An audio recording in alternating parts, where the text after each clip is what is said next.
और अब खबरों की तफसील। जमात उलमा हिंद ने मारूफ वकील राजीव धवन को अयोध्या केस से हटा दिया है। राजीव धवन ने खुद फेसबुक के जरिए ये जानकारी दी।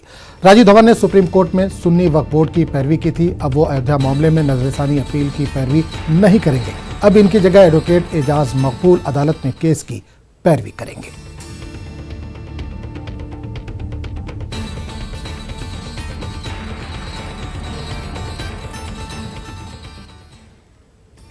सवाल यहाँ सुप्रीम कोर्ट का है और ये राजीव धवन को जो हटाया गया है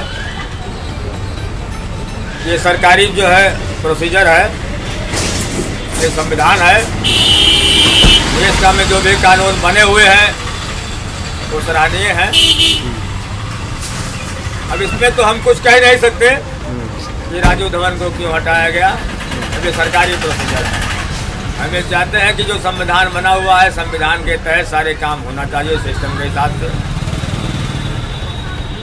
क्योंकि सवाल यहाँ बाबरी मस्जिद का है, राम जन्मभूमि का है। राजीव धवन बहुत दिन से केस में जुड़े हुए थे। अब इनको क्यों हटाया गया ये सरकार का प्रोसीजर है, हम इसमें कुछ कह नहीं सकते। इस पूरे मामले पर बात करने के